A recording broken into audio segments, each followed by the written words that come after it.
الحمد لله رب العالمين والصلاة والسلام على سيد الأنبياء والمرسلين وعلى آله الطيبين الطاهرين وعلى من تبعهم بإحسان إلى يوم الدين. أما بعد، قال الله تبارك وتعالى في القرآن المجيد: فأعوذ بالله من الشيطان الرجيم. بسم الله الرحمن الرحيم. وقال الذين أشركوا لو شاء الله ما عبدنا من دونه من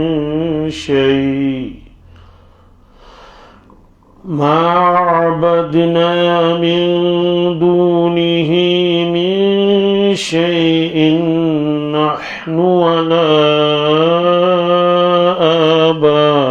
آباؤنا ولا حرمنا من دونه من شيء كذلك فعل الذين من قبلهم فهل على الرسل إلا البلاغ المبين. ولقد بعثنا في كل أمة رسولا أن اعبدوا الله واجتنبوا الطاغوت فمنهم من هدى الله ومنهم من حقت عليه الضلالة فسيروا في الأرض فانظروا كيف كان عاقبة المكذبين.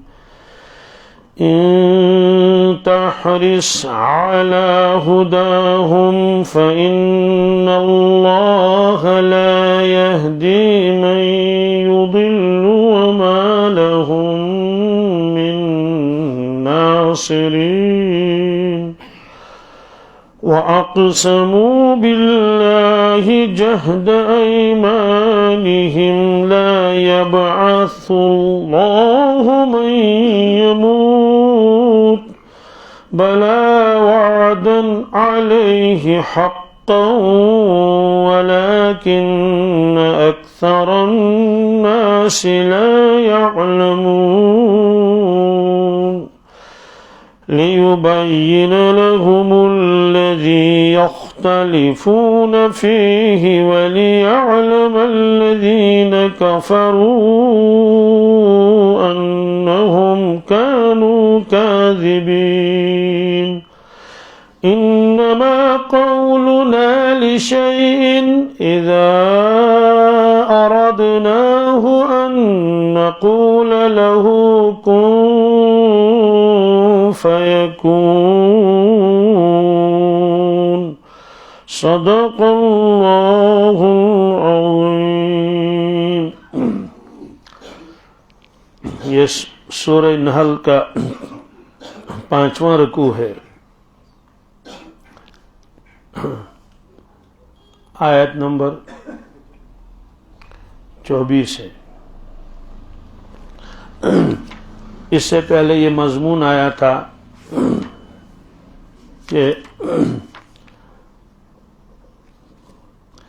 جب مکہ شریف میں کوئی شخص آتا تھا اجنبی تو وہاں کے لوگوں سے معلوم کرتا تھا کہ یہاں ایک شخص ہے اور اس نے نبوت کا دعویٰ کیا ہے، آپ ان کے بارے میں کیا کہہ رہے ہیں؟ کیونکہ آپ یہیں کے رہنے والے ہیں، آپ جانتے ہوں گے ان کو. تو کفار کہتے تھے کچھ بھی نہیں، ان کے اوپر جو کتاب نازل ہوئی ہے ان کے بقول اس میں تو کہانیوں کے سوا کچھ رکھا نہیں ہے، بس کچھ کہانیاں وغیرہ ہے اور کچھ نہیں، اساطیر الاولین ہیں. تو وہ بدظن ہو جاتے تھے. بہت سارے لوگ کہتے تھے کہ اب ان سے ملنے کی ضرورت نہیں ہے. اللہ تعالیٰ فرماتے ہیں کہ انہوں نے مکر و فریب کے بڑے بڑے محل بنائے تھے، آخر میں نے ان سبوں کے اس مکر و تدبیر کے محلات کو کیا کر دیا؟ ختم کر دیا۔ اور اس سے پہلے بھی انبیاء علیہ الصلوۃ والسلام کے ساتھ لوگوں نے ایسا ہی معاملہ کیا تو حصی عذاب بھی ان پر آ گیا کہ مکانات گر گئے، اس کی آواز تھوڑا کم کر لیں، چھتیں گر گئی، زمین بوس ہو گئے اور وہ سب ختم ہو گئے۔ پھر فرمایا تھا اللہ تبارک تعالیٰ نے کہ جب ایمان والوں سے وہ ملتے ہیں، کسی بھی ایمان والے سے، تو اس سے کہتے ہیں کہ اس شخص کے اوپر کیا نازل ہوا ہے، کیسی کتاب ہے وہ کہتے تھے قالوا خیرا، کہتے ہیں سبحان اللہ، کیا کہنے اس کے، وہ تو خیر و برکت کی کتاب ہے، اور اس کی تعریفیں کرتے تھے۔ پھر اپنی حالت بتاتے تھے کہ ہم پہلے کیا تھے اور اب کیا ہیں، سب بتاتے تھے۔ بہرحال اس کے بعد فرمایا اب جب مرنے کا وقت ہوگا اور حقیقت سامنے آئے گی تو جو بھی آدمی مرتا ہے وہ اس وقت اسلام قبول کرنا چاہتا ہے اور وہ کہتا ہے کہ میرا جو نظریہ تھا وہ سب غلط تھا، لیکن اس وقت اس کا ایمان قبول نہیں ہے۔ اب محشر کا میدان ہوگا تو وہاں بھی وہ معافی تلافی کرنا چاہیں لیکن ان کو موقع نہیں دیا جائے گا، اور حکم ہوگا کہ فادخلوا ابواب جہنم خالدین فیہا فلبئس مثوى المتکبرین، کہ جہنم کے دروازوں میں داخل ہو جاؤ اور یہ تکبر کرنے والوں کی بری جگہ ہے۔ اور اس کے بعد فرمایا کہ یہ جو ایمان والے تھے اور وہ کہتے تھے قالوا خیرا، ان کے لیے دنیا میں بھی بھلائی ہے اور آخرت میں بھی ان کے لیے بھلائی ہے۔ دنیا میں ان کے اللہ تعالیٰ کی رضامندی ان کو حاصل ہو گئی اور ایمان والے بن گئے، حقیقی انسانیت ان کے اندر آ گئی، اور آخرت میں ان کے لیے بہت بہترین گھر ہے، جنات ہیں، باغات ہیں، ان کے نیچے نہریں جاری ہوں گی، اور جو ان کا جی چاہے وہ ان کو مل جائے گا۔ ہر اللہ سے ڈرنے والا کا یہی بدلہ ہے۔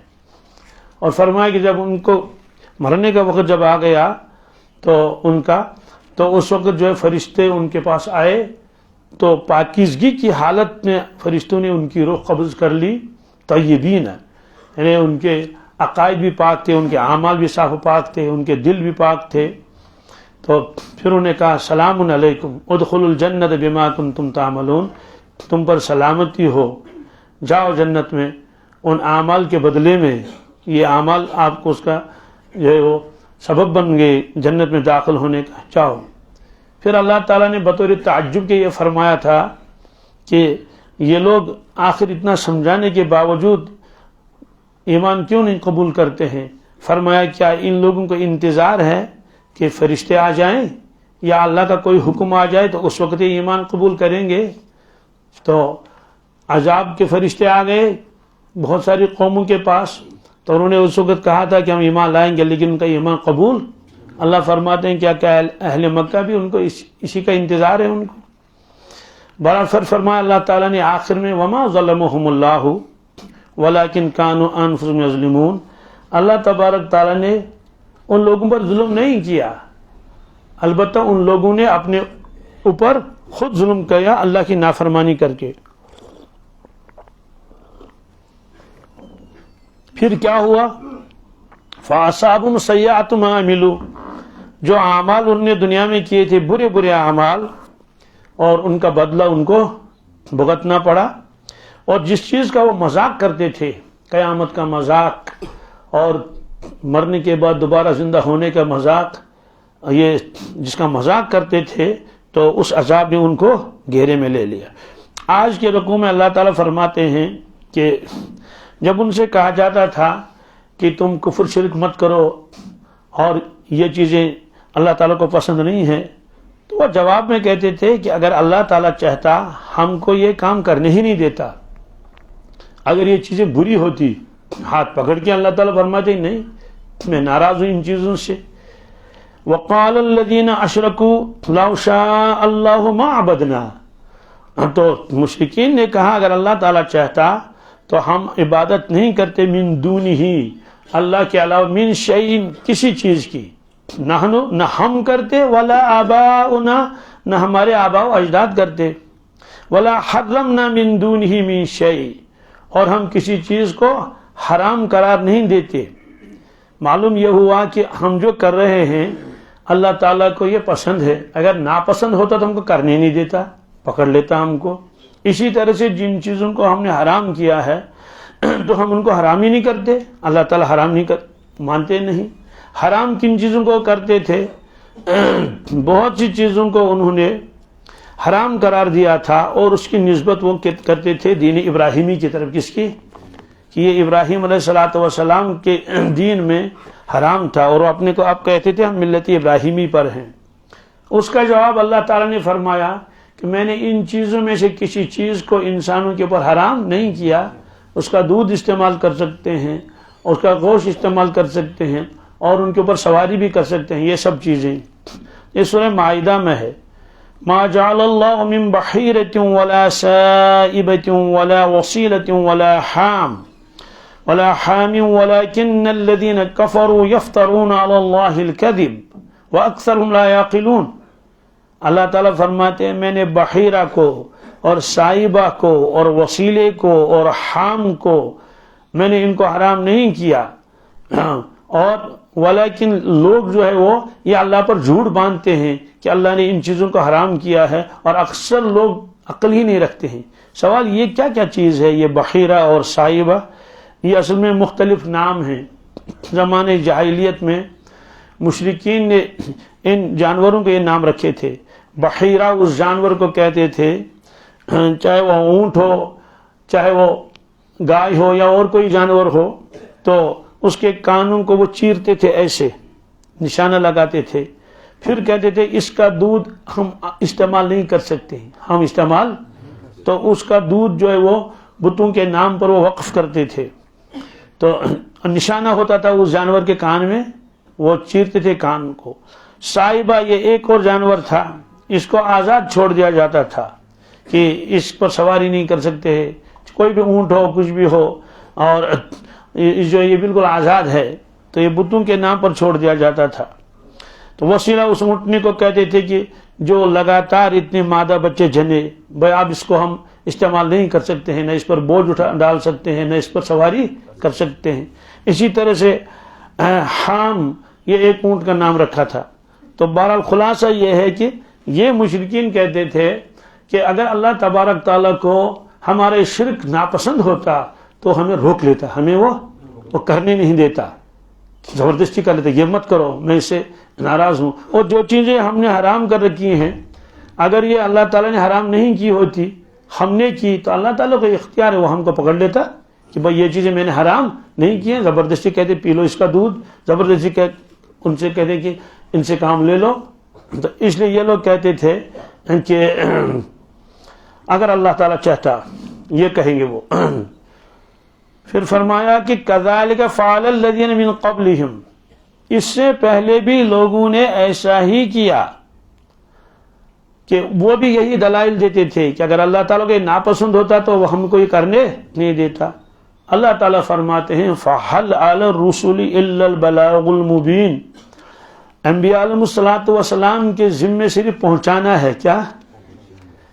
اللہ تعالیٰ کی بات پہنچانی ہے، تبلیغ کرنا ہے، لیکن زبردستی کسی کو وہ نہیں کر سکتے۔ لا اکراہ فی الدین، دین میں کوئی زبردستی ہے بھی نہیں۔ یہ اللہ تعالیٰ نے فرمایا کہ انبیاء علیہ السلام کے ذمے کیا ہے۔ ایک جگہ فرمایا لست علیہم بمسیطر الا من تولی وکفر، یا رسول اللہ صلی اللہ علیہ وسلم یہ آپ کی بات نہیں مانتے ہیں، نہ مانے، آپ کے اوپر ذمہ داری نہیں ہے، آپ سے اللہ یہ نہیں پوچھیں گے محشر کے میدان میں انہوں نے اسلام قبول کیوں نہیں کیا، یہ آپ کی ذمہ داری نہیں ہے۔ ہاں آپ کی ذمہ داری یہ ہے کہ آپ اللہ تعالیٰ کے کلام کو اور اس کے احکامات کو ان کے پاس پہنچائیں، اور وہ آپ پہنچا رہے ہیں۔ بلاغ المبین، اور اس بلاغ المبین کے اندر اگر وہ رکاوٹیں ڈالتے تو نبی رکنے والا نہیں ہے۔ وہ واقعہ بار بار آتا بھی ہے اور آپ کے ذہنوں میں بھی ہے، وہ یہ ہے کہ اللہ کے نبی صلی اللہ علیہ وسلم کو انہوں نے ایک مرتبہ بلایا مشرکین مکہ نے، تو پھر ان کو بتا دیا کہ آپ یہ چھوڑ دو، یہ تبلیغ وغیرہ کرنا، یہ لا الہ الا اللہ وحدہ لا شریک یہ کہنا چھوڑ دو، آپ ہمارے جو اپنا دین ہے، ہمارا آبائی دین، اس پر آ جاؤ۔ تو اس کے لیے انہوں نے کچھ لالچیں بھی دے دی کہ آپ چاہیں تو ہم پورے مکہ کا آپ کو بلا مقابلہ سردار بنا لیں گے، اور اس زمانے میں قوم کے سردار کی وہی حیثیت ہوتی تھی جو بادشاہ کی ہے، کیا جو حکم دے گا مان لیں گے۔ دوسری چیز یہ ہے کہ ہم مال و دولت جمع کر لیں گے، آپ کی خدمت میں پہنچائیں گے، کہ انسان کا مقصد تو یہ ہوتا ہے کہ مال و دولت ملے اور لوگ میرے پیچھے پیچھے چلیں، تو یہ ہم سب کر لیں گے۔ تیسری چیز یہ ہے کہ اگر آپ کہیں نکاح کرنا چاہتے ہیں تو اس کا بھی ہم انتظام کر لیں گے۔ اور اہل عرب کے یہاں اس وقت یہ کوئی نہیں تھا کہ کتنے نکاح کر لو، کیا کسی کے نکاح میں 10 عورتیں، کسی کے 15، کسی کے کچھ، تو بہرحال فرمایا اس کا بھی انتظام کر لیں گے، آپ اس چیز کو چھوڑ دیں تبلیغ۔ تو آپ نے اس کے جواب میں فرمایا یہ چیزیں تو چھوٹی ہیں، یہ چیزیں تو ان کو رہنے دو، اگر آپ سورج کو بھی لائیں گے اور چاند کو بھی لائیں گے اور سورج کو میرے دائیں ہاتھ پر رکھیں، چاند کو میرے بائیں ہاتھ پر رکھیں، تب بھی میں اس دعوت کو چھوڑوں گا نہیں۔ تو بہرحال فرمایا کہ انبیاء علیہ الصلوۃ والسلام کے ذمے ہوتا ہے کہ وہ اللہ تعالیٰ کا پیغام لوگوں تک پہنچائیں اور کسی کو زبردستی نہ کریں، مجبور نہ کیا جائے گا کسی کو۔ ہاں ان کے سامنے بتا دیا جائے گا کہ ایمان قبول کرو گے تو اللہ کی رضامندی مل جائے گی، مرنے کے بعد جو زندگی آنے والی ہے لامحدود زندگی، اس میں آپ کو یہ ملے گا، یہ ملے گا، جنت کی بشارت دے دی جائے گی، اور اسی طرح سے نہیں مانو گے تو اللہ تعالیٰ کے جیل خانے میں جانا پڑے گا، ابداً ابدا کے لیے دوزخ میں جانا پڑے گا۔ یہ ہے انبیاء علیہ الصلوۃ والسلام کے ذمے۔ تو یہ لوگ کہتے تھے کہ اگر اللہ تبارک تعالیٰ کو یہ چیزیں ناپسند ہیں تو اللہ تبارک تعالیٰ ضرور ہم کو ان چیزوں سے روک لیتا۔ تو اس کا جواب اللہ تعالیٰ نے یہ دے دیا کہ فَحَلْ عَلَى الرُّسُلِ إِلَّا الْبَلَاغُ الْمُبِينُ۔ پھر اللہ تعالیٰ نے فرمایا کہ حضرت رسول اللہ صلی اللہ علیہ وسلم جیسے ہم نے ان کو بھیجا ہے مکہ شریف والوں کی طرف سب سے پہلے، اس طرح سے ہم نے اور امتوں کی طرف بھی نبیوں کو بھیجا ہے۔ وَلَقَدْ بَعَثْنَا فِي كُلِّ أُمَّةٍ رَسُولًا، بے شک ہم نے بھیجا ہر امت میں ایک ایک رسول، اور ان تمام رسولوں کی دعوت ایک ہی تھی، ان اعبدوا اللہ، کہ تم اللہ کی عبادت کرو۔ اور قرآن پاک میں بہت جگہ یہ ہے کہ شعیب علیہ السلام نے یہ کہا، اور حضرت ہود علیہ السلام نے یہ فرمایا، یہ سب تو سب ان کی تعلیم یہ کی تھی کہ تم اللہ کی عبادت کر لو، آخرت کو مان لو۔ فرمایا کہ فی کل امت رسولہ، ہم نے ہر امت میں ایک رسول بھیجا ہے۔ سوال اس کا مطلب ہے کہ کوئی خطہ خالی ہی نہیں جہاں اللہ نے بھیجا ہو؟ تو یہ رسول کے دو معنی ہیں، ایک ہے اصطلاحی رسول، کیا وہ تو ہے انبیاء علیہ الصلوۃ والسلام رسول، اور وہ گنے چنے ہیں، وہ کروڑوں میں نہیں ہے، لاکھوں میں نہیں، 1 لاکھ اور کچھ۔ اور قرآن پاک میں صرف 26 انبیاء اور رسول کا تذکرہ ہے، کتنے کا؟ تو ان کو نبی ماننا فرض ہے، ان کو نبی ماننا۔ اس کے علاوہ احادیث میں انبیاء علیہ الصلوۃ والسلام کا کچھ کا تذکرہ ہے تو ان کو بھی ہم مانتے ہیں، یا یشبنون وغیرہ۔ باقی اس کے علاوہ ہم کسی کے بارے میں یہ نہیں کہہ سکتے کہ فلاں کیا ہے، نبی ہے۔ ہاں ہم کہتے ہیں کہ جتنے نبی اللہ تعالیٰ نے بھیجے ہیں دنیا میں، ہم سب پر ایمان لاتے ہیں اجمالی اعتبار سے، 1,24,000 ہوں یا اسے کم بیش ہوں۔ تو اور یہ بھی ہمارا عقیدہ ہے کہ وہ انبیاء علیہ الصلوۃ والسلام تو اپنے اپنے علاقے کے نبی تھے، اپنے اپنے زمانے کے۔ وَإِلَىٰ عَادٍ أَخَاهُمْ هُودًا وَإِلَىٰ مَدْيَنَ أَخَاهُمْ شُعَيْبًا، تو ان کو ایک ایک علاقہ دیا گیا تھا، ایک ایک علاقہ، اور دوسرے علاقے کی ان کی ذمہ داری نہیں تھی۔ یہ قرآن پاک میں بھی ہے۔ وَإِذْ قَالَ عِيسَى ابْنُ مَرْيَمَ يَا بَنِي إِسْرَائِيلَ إِنِّي رَسُولُ اللَّهِ إِلَيْكُمْ، عیسیٰ علیہ السلام تشریف لائے، بنی اسرائیل سے فرمایا، اے بنی اسرائیل، مجھے اللہ نے نبی بنا کر بھیجا ہے تمہاری طرف، کن کی طرف؟ پھر انہوں نے اپنے شاگردوں کو، اپنے امتیوں کو جو مسلمان ہو گئے تھے، صحابہ وہ بھی ہیں، ان کو بھیجا مختلف جگہوں پر کام کرنے کے لیے، فلاں علاقے میں جاؤ۔ ساتھ میں یہ بھی فرمایا جس بستی میں جاؤ گے پہلے معلوم کر لینا یہ کون سی بستی ہے، یہ کون سی۔ کہ اگر بنی اسرائیل کی بستی ہے تو وہاں جا کر کام کر لینا، لیکن اگر وہ بستی بنی اسرائیل کی نہیں ہے اور دوسری قوم ہے تو وہاں نہ جانا۔ وہاں کہ کیوں؟ کہا مجھے اللہ نے صرف ذمہ داری ڈالی ہے کن کی؟ بنی اسرائیل کی، اس کے علاوہ اگر کوئی ہے تو اس کی ذمہ داری میرے اوپر نہیں ہے، یعنی اللہ نے خود ہی فرمائی ان میں کام کرنا ہے۔ تو معلوم یہ ہوا وہ سب حضرات علاقائی نبی تھے، اور اس کے بعد جب اللہ تعالیٰ نے حضرت رسول اکرم صلی اللہ علیہ وسلم کو دنیا میں مبعوث فرمایا تو ان کو فرمایا وما ارسلناک الا کافۃ للناس بشیرا ونذیرا۔ کافۃ للناس کا مطلب یہ ہے کہ کائنات میں جتنے بھی انسان ہیں، وہ مشرق میں ہوں یا مغرب، جنوب شمال کہیں بھی ہوں، ان تمام کی طرف ہم نے آپ کو بھیجا ہے نبی بنا کر بشیرا و نذیرا۔ الحمدللہ۔ تو رسول کا دوسرا مطلب ہوتا ہے قاصد۔ کیا؟ وہ جبریل کو بھی رسول کہہ سکتے ہیں۔ کیسے؟ قرآن پاک نے خود فرمایا انہ لقول رسول کریم ذی قوت عند ذی العرش مکین۔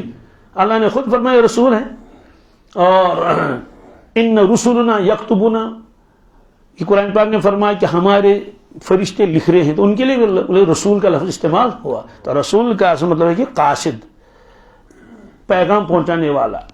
اللہ کے نبی صلی اللہ علیہ وسلم نے یمن کی طرف 2 صحابوں کو بھیجا، ایک تھے حضرت ابو موسیٰ اشعری رضی اللہ تعالیٰ عنہ، دوسرے تھے حضرت معاذ بن جبل رضی اللہ تعالیٰ عنہ۔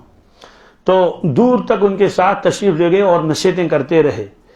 دیکھو یسرا ولا تعسرا وبشرا ولا تنفرا، فرمایا دیکھو وہ نو مسلم ہیں، کیا ہیں؟ وہاں جاؤ گے تو ان کو بشارت دے دینا۔ کیا دینا؟ جنت کی بشارت، اللہ تعالیٰ کی خوشنودی کی بشارت، یہ۔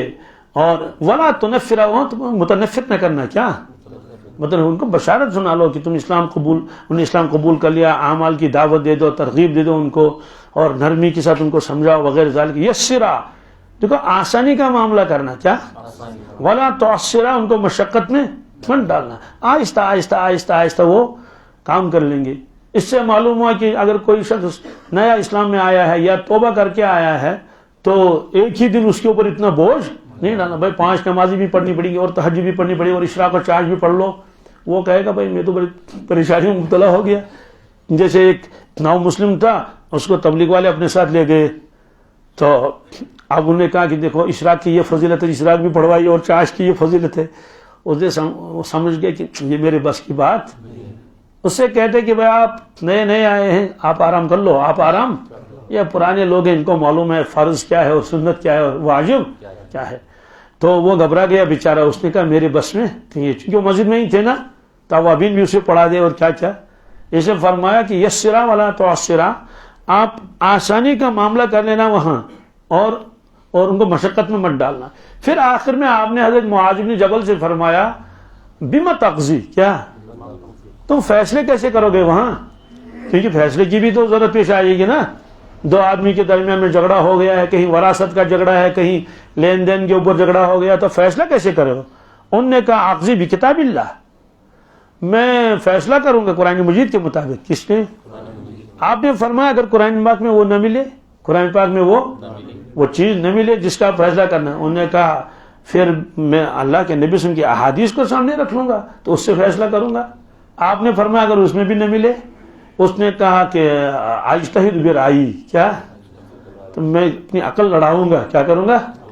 قرآن و حدیث کو سامنے رکھ کر دیکھوں گا کہ اس کا مجھے کہیں حل ملتا ہے یا نہیں، صراحت نہ ملے اجتہاد کروں گا۔ کیا کروں گا؟ تو آپ ناراض نہیں ہو گئے، اجتہاد کیوں کرو؟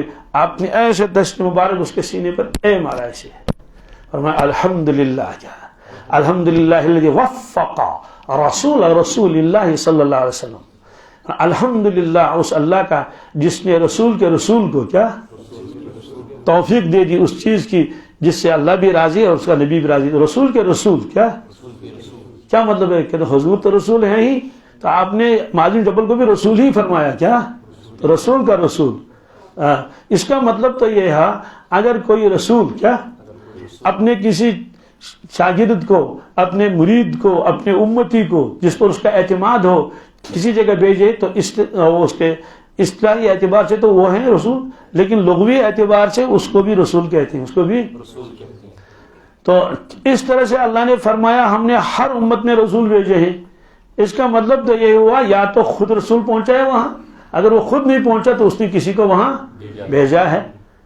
جیسے ہم کہتے ہیں کہ اللہ کے نبی ہمارے پاس تشریف لائے، اللہ نے ان کو ہماری طرف بھیجا، ظاہر سی بات ہے ہر آدمی سمجھ سکتا ہے یہاں تو تشریف نہیں لائے آپ، یہاں تو تشریف نہیں لائے، جزیرۃ العرب میں ہی تو رہے آپ. تو اس کے بعد جو آدمی کہتا ہے کہ ہمارے پاس حضور کا پیغام پہنچا، ہمارے پاس حضور تشریف لائے، اس کا مطلب تو ہے کہ ان کے نائبین آئے، ان کے تو نائبین کے لیے ہادی کا لفظ بھی آتا ہے، وَلِكُلِّ قَوْمٍ ہاد، وَلِكُلِّ قَوْمٍ، ہر قوم کے لیے ایک ہادی ہے، اور نذیر بھی آتا ہے، کس کے لیے؟ نذیر. تو اس میں فرمایا کہ وَلَقَدْ بَعَثْنَا فِي كُلِّ أُمَّةٍ رَسُولًا، ہم نے ہر امت میں ایک رسول بھیجا ہے. تو رسول کا گویا مفہوم اب وسیع ہو گیا. کیا ہو گیا؟ ایک تو جو اصطلاح میں جس کو رسول کہتے ہیں وہ تو وہی ہیں جن کو اللہ نے واقعی رسالت عطا فرمائی، نبوت عطا فرمائی. اس کے بعد جو اور علاقوں میں لوگ گئے تو ان کو بھی رسول ہی کہا جائے گا، ان کو بھی رسول ہی، یعنی قاصد. کیا؟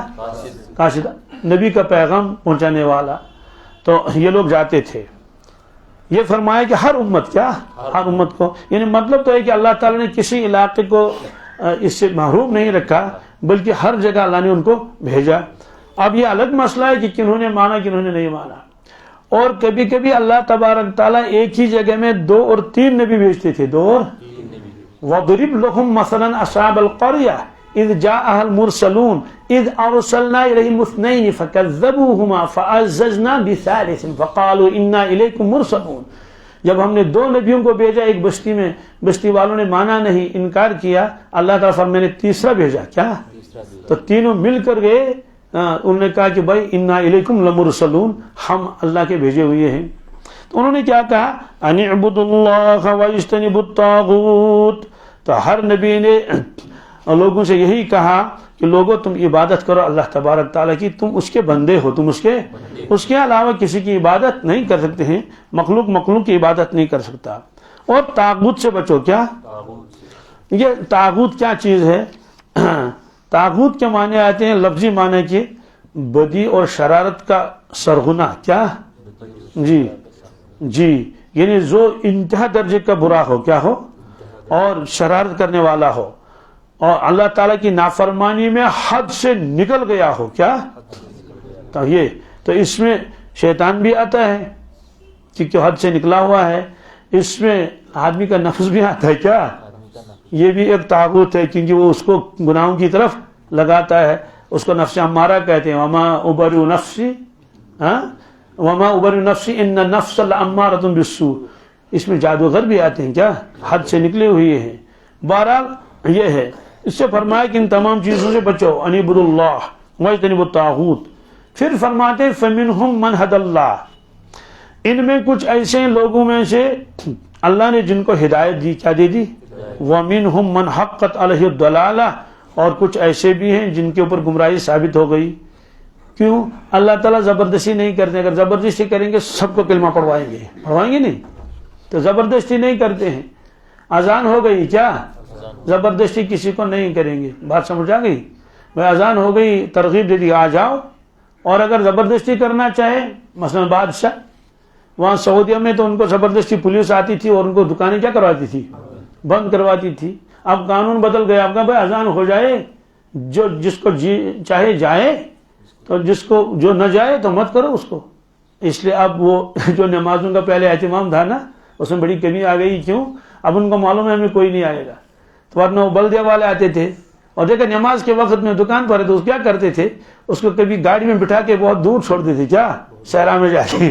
اور خلاصہ یہ ہے کہ زبردستی کرنا چاہیں تو سب ان کو زبردستی وہ کروائیں گے، نمازیں پڑھوائیں گے، روزے رکھوائیں گے.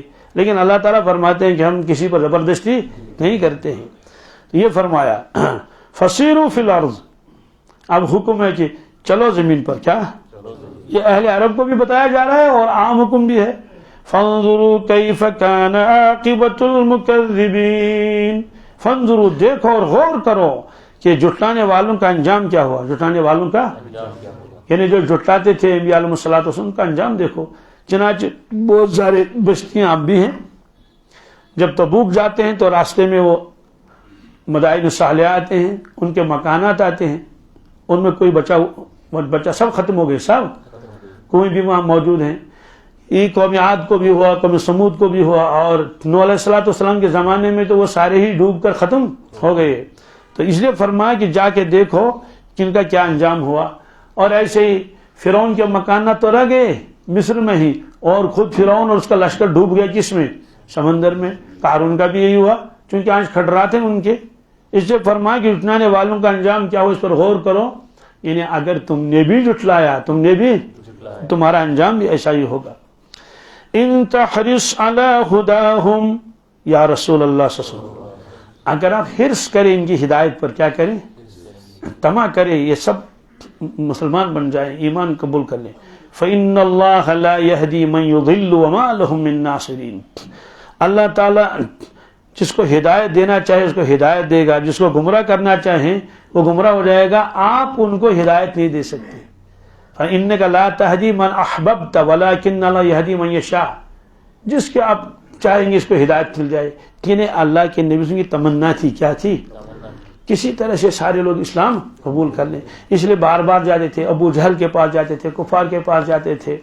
ایک شخص کے پاس گئے، اس کا نام تھا عقبہ بن معیط. اس سے کہا کہ اسے دعوت کی، حضرت تشریف لے گئے. تو حضرت نے فرمایا کہ دیکھو عقبہ، میں تمہارے گھر میں تب کھاؤں گا جب آپ اسلام قبول کریں گے. کیا مطلب؟ تو یہ ہوا کہ وہ کھانے کی نیت سے نہیں کہ چلو کھانا کھا لیں، نیت یہ تھی میں جاؤں گا شاید اسی بہانے یہ اسلام قبول کرے. اس نے کہا ٹھیک ہے میں اسلام قبول کر لیتا ہوں.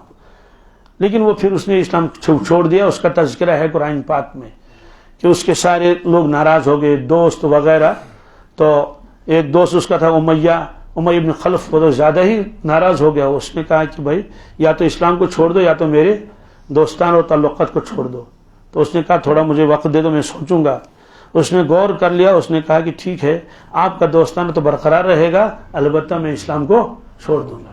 اس نے کہا اسی وقت جاؤ اور ڈھونڈو کہاں ہیں محمد رسول اللہ صلی اللہ علیہ وسلم.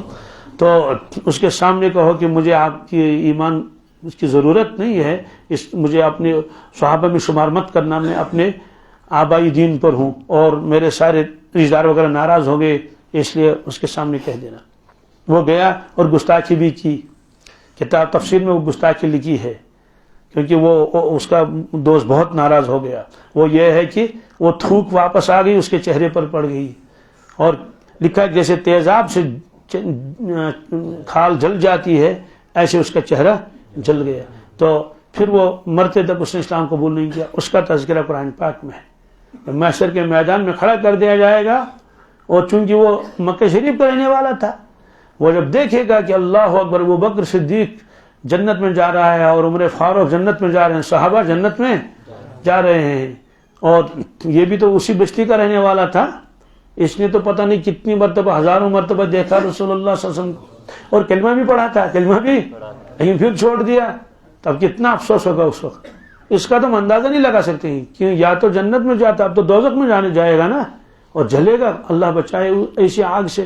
تو قرآن نے فرمایا اتنا افسوس ہوگا اور اپنے ہاتھوں کو چبائے گا، کیا کاٹے گا. وَيَوْمَ يَعُضُّ الظَّالِمُ عَلَى يَدَيْهِ يَقُولُ يَا لَيْتَنِي اتَّخَذْتُ مَعَ الرَّسُولِ سَبِيلًا. کاش میں نے اس نبی کا راستہ اختیار کیا ہوتا. کیا تو ہاتھ کاٹے گا، حدیث میں کوہنیوں تک کاٹے گا، کیا کھائے گا، چبائے گا. تو کہے گا یقول یا لیتنی اتخذت مع الرسول سبیلا یا ویلتا لیتنی لم اتخذ فلانا خلیلا. افسوس میں نے فلاں شخص کو دوست کیوں بنایا.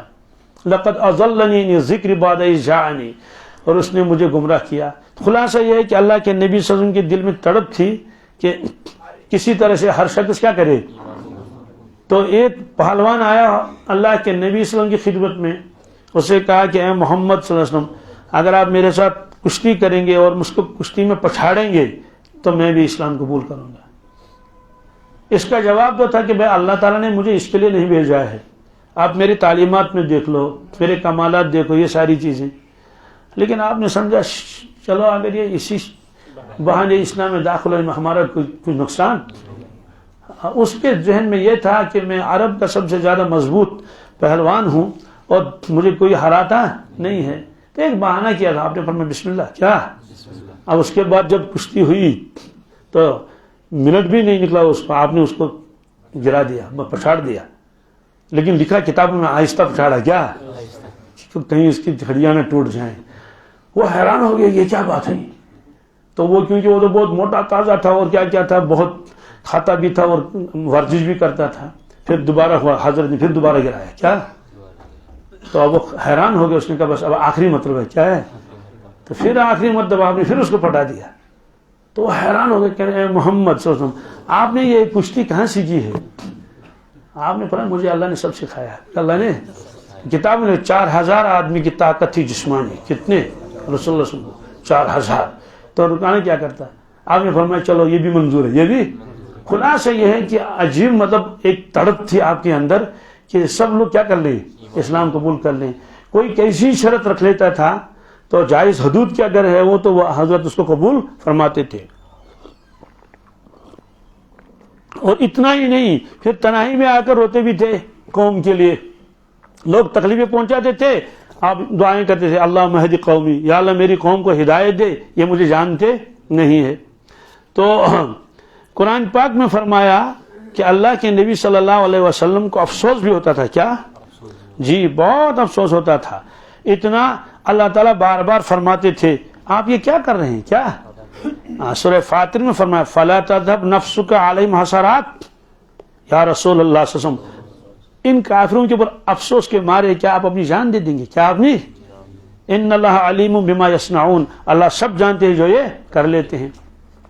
تو سورہ کہف میں فرمایا کہ ایسا لگتا ہے کیا کہ آپ اپنی جان عزیز کو ختم کریں گے ان کے پیچھے، فَلَعَلَّكَ بَاخِعٌ نَفْسَكَ عَلَىٰ آثَارِهِمْ إِن لَّمْ يُؤْمِنُوا بِهَٰذَا الْحَدِيثِ أَسَفًا، فَلَعَلَّكَ اس کا مطلب کہ ایسا لگتا ہے، ایسا لعلک آپ باقی نفسک، باقی کے معنی آتے ہیں کسی چیز کو ختم کر لینا، کیا، یا گلا دینا، جیسے شمع جلتے جلتے شمع پگھل جاتا ہے نا، تو ترجمہ یہ بھی کر سکتے ہیں کیا اپنے آپ جان عزیز کو پگھلا دیں گے، کیا، علی آثارہم ان کے پیچھے پیچھے، ان لم یؤمنوا بہذا الحدیث اگر یہ اس قرآن پر ایمان نہیں لائیں گے، اسفن کے افسوس کرتے کرتے، کیا اتنا افسوس کریں گے، اتنا افسوس آپ کو ہو رہا ہے یہ پڑھتے کیوں نہیں کلمہ۔ تو یہ اللہ تبارک تعالیٰ نے رسول اللہ صلی اللہ علیہ وسلم کی وہ کیفیت بیان فرمائی کہ آپ صلی اللہ علیہ وسلم کو کتنا افسوس ہوتا تھا۔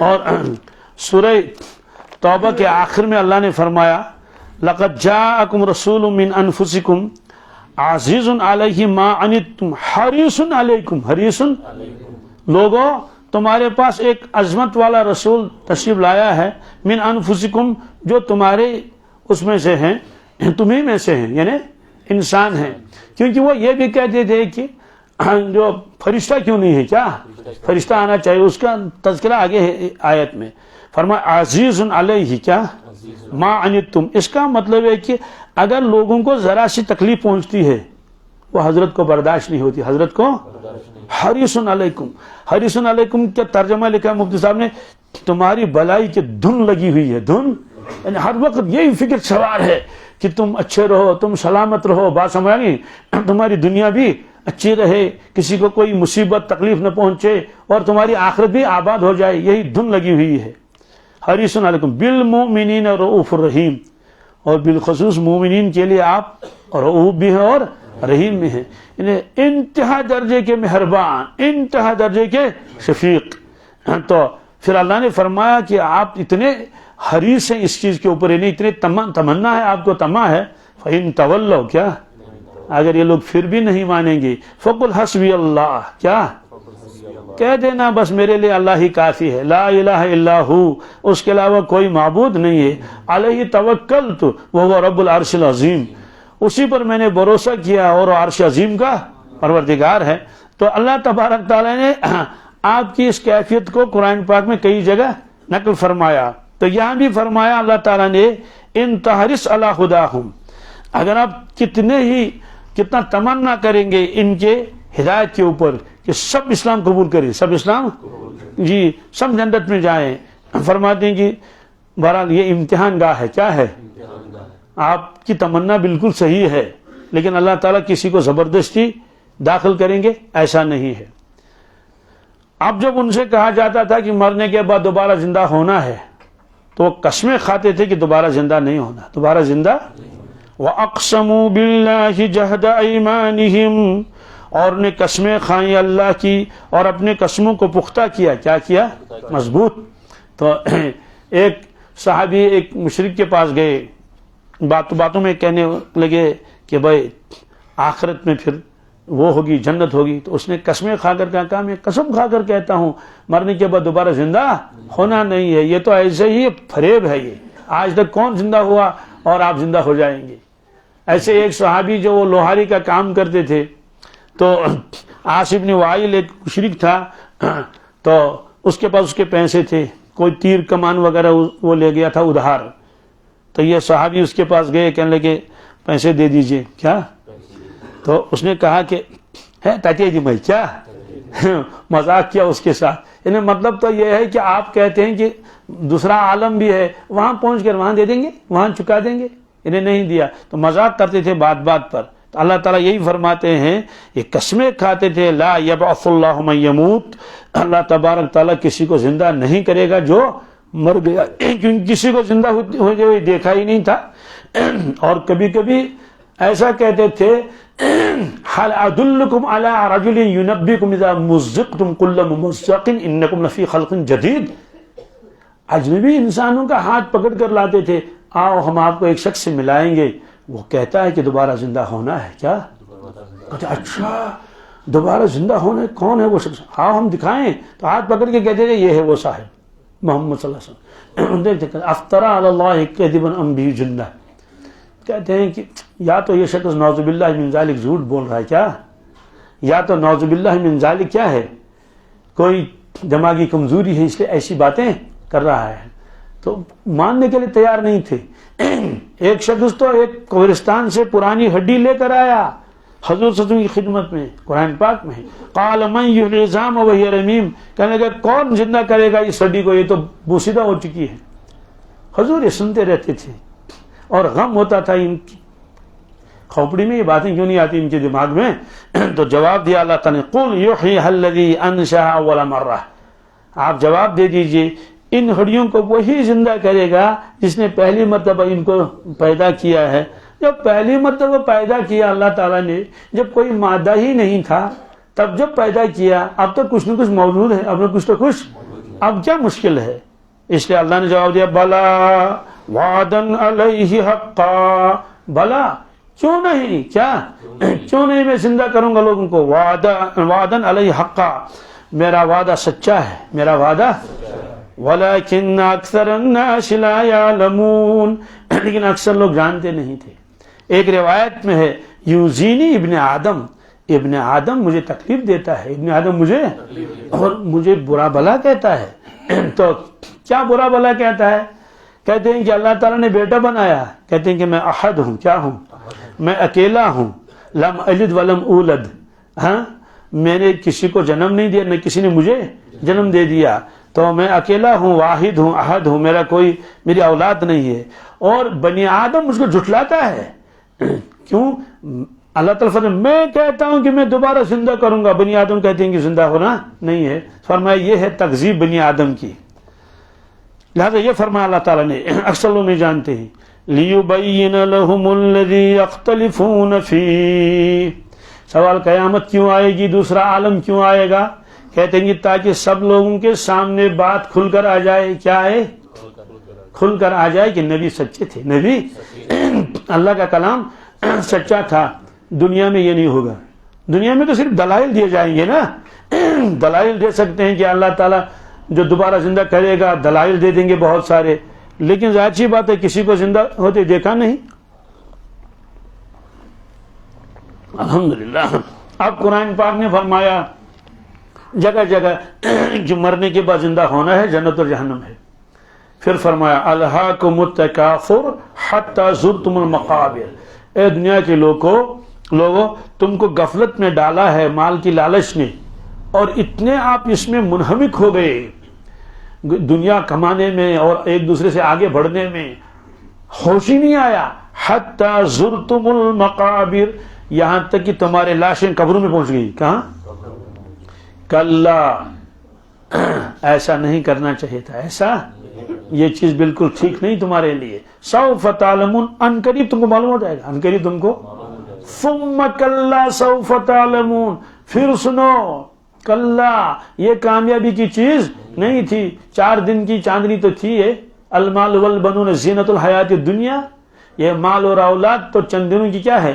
زینت، ایک رونق ہے. والباقیات الصالحات، اصل چیز جو باقی رہنے والی ہے وہ تمہارے نیک اعمال تھے. خیر عند ربک، تمہارے پروردگار کے نزدیک سب سے بہتر چیز وہی ہے. تمہارا مال و دولت ان کے سامنے بہتر. خیر عند ربک ثوابا وخیر عملا، بدلے اور ثواب کے اعتبار سے اور بہتر ہے امید کے اعتبار سے. یعنی انہی پر امید لگاؤ، انہی پر امید لگا لو کہ یہ نیک عمل مجھے میرے کام آئیں گے. تو بہرحال اللہ تعالیٰ نے فرمایا ثم کلا سوف تعلمون کلا لو تعلمون علم الیقین، کاش اگر آخرت کا تمہارے اوپر یقین آتا علم کی بنیاد پر. کس پر؟ تو لیکن مانا نہیں. پھر کیا ہوا؟ کلا لو تعلمون علم الیقین لترون الجحیم، یہ ہے وہ. ضرور بھی ضرور تم دیکھو گے جہنم کو. کیا دیکھو گے؟ وہ سامنے ہوگی. لترون الجحیم ثم لترونها عین الیقین. سبحان اللہ. پھر تم کو عین الیقین حاصل ہو جائے گا. پہلے تو علم الیقین تھا لیکن مانا علم الیقین. تو پھر تم اپنے آنکھوں سے دیکھو گے ایسے دوزخ کو. تو کہا جائے گا کیا یہ دوزخ نہیں ہے؟ وہ کہیں گے بالکل صحیح ہے. وَلَوْ تَرَىٰ إِذْ وُقِفُوا عَلَى النَّارِ، اے دیکھنے والے جب تم دیکھو گے کہ ان کو دوزخ کے آگ کے سامنے کھڑا کر دیا جائے گا کنارے پر. کس پر؟ تو اللہ تعالیٰ فرمائیں کیا یہ سچ نہیں ہے؟ اس کو سب کہیں گے یہ سچ ہے. یہ اللہ تعالیٰ یہی فرماتے ہیں کہ مجھے قیامت برپا کرنی ہے. مجھے قیامت، ایک تو ہر شخص کو اس کے اعمال کا بدلہ ملے. دوسری چیز ہے الذی یختلفون فیہ، جس چیز میں لوگ دنیا میں اختلاف کرتے تھے. کوئی اللہ کو مانتا تھا، کوئی نہیں مانتا تھا. کوئی نبی صلی اللہ علیہ وسلم کو مانتا تھا، کوئی نہیں مانتا تھا. کہتے ہیں کہ اب ہم اس اختلاف کا فیصلہ کریں گے. اس اختلاف کا وہ فیصلہ ہوگا میدان محشر میں. اس میں سب ہوں گے، اولین اور آخرین. فیصلے کا دن یوم الفصل.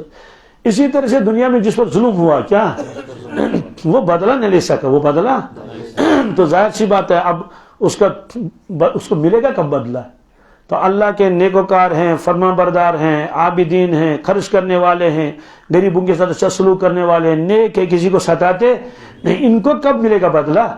اور جنہوں نے لوگوں کو ستایا، مار دھاڑ کرتے ہیں، لوٹ کھسوٹ کرتے ہیں، ڈکیت کرتے ہیں، بات سمجھا گئی، اور مخلوق کو پریشان کر رکھا ہے، ان کو بھی تو اپنے کاموں کا بدلہ ملنا چاہیے. تو یہ تو حکمت کے خلاف ہے. ایک آدمی بہت نیک صالح ہے اور اس کو کچھ بھی نہیں مل رہا ہے، دوسرا عیش کر رہا ہے اور لوگوں کو جو ظلم کر رہا ہے تو اس کو کوئی سزا ہی نہیں. تو دنیا کے قانون میں بھی ایسا ہوتا ہے نا. جو اچھا کام کرتے ہیں ان کو ایوارڈ ملتے ہیں، ہے نا، اور جو گڑبڑ کرتے ہیں ان کے کیا ہے، ان کے خلاف وارنٹ نکلتا ہے، ان کو جیل میں ڈال دیا جاتا ہے. اس نے فلان جگہ یہ خیانت کی، فلان جگہ یہ چوری ثابت ہو گئی. تو اللہ تعالیٰ فرماتے ہیں میں نے آخرت کا دن اسی لیے رکھا ہے. میں نے آخرت کے دن تاکہ اولین آخرین کو جمع کر لوں گا، وہاں فیصلے ہوں گے. بہت سارے مظلوم دنیا میں ایسے ہوتے ہیں، آسمان کی طرف دیکھ دیکھ کے کہتے ہیں کہ جو ہے وہ ہم ان سے بدلہ نہ لے سکے. تو وہ پھر اللہ ہی پر چھوڑتے ہیں کہ وہیں اللہ تعالیٰ ڈھونڈیں گے آپ کے ساتھ. ایک شخص نے ایک پر بہت ظلم کیا، تو یہ سچا واقعہ ہے. مسجد ایک ہی تھی، مسجد، ظالم بھی وہی نماز پڑھتا تھا، مظلوم بھی. تو اب وہ بیچارہ کیا کرے گا، وہ تو مظلوم ہے. اور عام طور سے تو جو امیر ہوگا، مالدار ہوگا، بڑا آدمی، اس کی لوگ کیا کرتے ہیں، اسی کی وہ کر لیتے ہیں، سپورٹ کرتے ہیں. اس بیچارے کو تو کوئی پوچھتا ہی نہیں. وہ آخر میں بالکل وہ دل شکست ہو جاتا ہے، اس کا دل ٹوٹ جاتا ہے. بس وہ کہتا ہے اب میرا اللہ کے علاوہ میرا کوئی نہیں ہے. میں کہ شاعر نہیں تسلیم، میں کہ شاعر نہیں. تو وہ آیا محراب میں، ابھی نماز میں چند منٹ تھے، 5-6 منٹ. تو آیا اور اپنی ٹوپی سر سے اتاری، کیا ایسے ہاتھ میں لکھی، کہنے کہ ہے وہ پوچھ سے نہیں کیا، کیا آسمان پوچھنے میں خدا میں پوچھنے، یعنی میں آپ سے بدلہ نہیں لے سکا، اب اللہ ہی آپ سے بدلہ لے لے. ٹوپی سر پر رکھ کے آگے پھر بیٹھ گئے. پھر تو کہتے ہیں ساتھ حسن، کیا قبولیت کی گھڑی، لگتا کہ اس وقت قبولیت کی گھڑی تھی، اور اس کا دل ٹوٹا ہوا تھا، بہت مظلوم تھا، اس نے بہت ستایا تھا اس کو. پھر اس کے بعد حالات ایسے ہو گئے تو بس یوں مان لو کہ اس کو سزا دنیا میں ہی ملی، باقی تو آخرت میں ملے گی. اس لیے اللہ تعالیٰ فرماتے ہیں کہ ہم ضرور قیامت قائم کریں گے. کیوں؟ لیبین لہم الذی یختلفون فیہ، تاکہ ان کے لیے سامنے آ جائے صاف بات کہ کس کا عقیدہ صحیح تھا، کس کا عقیدہ غلط تھا، کون سیدھے راستے پر تھا، کون سیدھے راستے پر نہیں تھا۔ وَلِيَعْلَمَ الَّذِينَ كَفَرُوا، اور تاکہ یقین آ جائے کفار کو، انہم کانوا کاذبین، کہ ہم ہی جھوٹے تھے۔ کیا؟ ہاں، وہ یقین کر بھی زبانوں سے کہیں گے ہم جھوٹے تھے، تاکہ یقین ہو جائے کہ یہ دنیا میں نہیں ہو سکتا، یہ دنیا میں جب تک وہ اپنی آنکھوں سے ان چیزوں کو دیکھیں گے۔ اب سوال یہ ہے کہ پھر اللہ تعالیٰ سزا کیوں نہیں دیتا ہے؟ کیا فوراً سزا دے؟ فرمایا اللہ فوراً سزا نہیں دیتا۔ اللہ فوراً سزا کیوں؟ وہ ڈیل دیتا ہے، سنبھلنے کا موقع دیتا ہے۔ اللہ کے یہاں جو ہے وہ جلد بازی نہیں ہے، اس لیے اللہ نے لوگوں کو جو ہے وہ ڈیل دے رکھی ہے۔ ہاں، جب کسی کا پیمانہ بالکل لبریز ہو جاتا ہے اور پھر آخر میں جب عذاب آتا ہے اللہ تعالیٰ کا، تو پھر اس کے بچانے والا کوئی نہیں ہوتا ہے، جیسے پچھلے اقوام کے ساتھ ہو گیا، قوم نوح ہے، قوم سمود ہے، قوم عاد ہے، قوم لوط ہے، وغیرہ ذالک۔ اللہ تعالیٰ فرماتے ہیں کہ مجھے لوگوں کو زندہ کرنے میں دیر نہیں لگے گی۔ فرمایا ما خلقکم ولا بعثکم الا کنفس واحدہ، ایک آدمی سے ہم کہیں گے بھائی یہ چیز یہاں سے وہاں لے جاؤ، کہ ٹھیک ہے، ہزاروں چیزیں ہم نے کہا یہ اٹھا لو، کہتے ہیں یہ تو میرے بس میں کروں گا، لیکن آہستہ آہستہ۔ کیا؟ پہلے ایک اٹھا لیا، پھر دو، پھر تین، پھر چار، یہی تو کہیں گے نا۔ ایک کتاب ہاتھ میں لینی چلے گئے، یا ہزاروں کتاب نہیں لے کہ میں ایک ساتھ نہیں اٹھا سکتا۔ اللہ تعالیٰ فرماتے میرے لیے کچھ مشکل نہیں، ایک انسان کو زندہ کرنا جتنا میرے لیے آسان ہے، سبوں کو زندہ کرنا میرے لیے ویسا ہی آسان ہے، میرے لیے ویسا ہی آسان ہے۔ تو اس لیے فرمایا کہ جب مجھے کوئی کام کرنا ہوتا ہے تو میں اس سے کن فیکن کن کہتا ہوں۔ کیا؟ انما قولنا، بے شک ہمارا کہنا، لشیء کسی چیز کے بارے میں، اذا اردناہ جب ہم اس چیز کو کرنا چاہتے ہیں، ان نقول لہ ہم اس سے کہتے ہیں کن، کیا؟ ہو جا، فیکون، وہ چیز ہو جاتی ہے، وہ چیز۔ تو سوال ہے کہ کیا اللہ تعالیٰ زبان سے پڑھتے ہیں کن، یا اردو میں ہو جا؟ کہتے ہیں نہیں، صرف ارادہ کرتے ہیں۔ کیا؟ وہ کہنے کی ضرورت، ارادہ کر لیا کسی چیز کا اور اس میں دیر نہیں لگتی ہے، آنن فانن وہ چیز ہو جاتی ہے۔ مطلب تو یہ ہے کہ انسانوں کو دوبارہ زندہ کرنا میرے لیے کوئی مشکل نہیں ہے۔ قیامت قائم کرنا، قرآن نے فرمایا کلمہ البصر او اقرب، فرمایا جیسے تم آنکھ کو یوں کرتے ہو، کیا؟ یا اس سے بھی زیادہ کم وقت میں قیامت برپا کر سکتا ہوں۔ کیا طاقت ہے اللہ کو! میں دنیا میں بھی تو ہے نا بھیا، یہ پہاڑ یہاں سے وہاں اٹھانا ہے، کیا اٹھانا ہے؟ تو اس میں تو پتہ نہیں کتنا وقت لگے گا۔ وہاں مکہ شریف میں پہاڑ جو ہیں وہ مٹی کے نہیں ہے، وہ پتھر کے ہیں۔ کتنے؟ اب چونکہ وہ جو ہوٹل بناتے ہیں تو پہاڑ توڑیں گے نہیں اور کیا کریں گے، تو 6 مہینے لگتے ہیں پہاڑ توڑنے میں۔ کیا؟ وہ ڈوزر چلتے رہتے ہیں، کھر کھر کھر کھر کرتے رہتے ہیں، رات اور دن کام چلتا رہتا ہے۔ تو ظاہر سی بات ہے کسی چیز کو وہ کرنے کے لیے، توڑنے کے لیے، ختم کرنے کے لیے، اس کے لیے بھی تو وقت چاہیے نا۔ اللہ تعالیٰ فرماتے ہیں ایک آنکھ جھپکنے کے برابر۔ کیا؟ تو یہ کن فیکون، یہ اللہ تعالیٰ ہم کو سمجھا رہے ہیں، ورنہ کن فیکون کہنے کی اس کو ضرورت، مطلب تو کہ صرف کسی چیز کا ارادہ اللہ فرمائے، اور ارادہ فرمایا اور وہ چیز اسی وقت وجود میں آ جاتی ہے۔ مطلب تو یہ ہے کہ جب قیامت آئے گی، جب قیامت آئے گی تو مجھے کچھ کرنے کی ضرورت نہیں ہے، اور فوراً وہ چیز ظہور میں آ جائے گی۔ جی، اس کے بعد مہاجرین کا تذکرہ ہے۔ اللہم لک الحمد کلہ ولک الشکر کلہ، اللہم صلی علی سیدنا محمد وعلی آل سیدنا محمد وبارک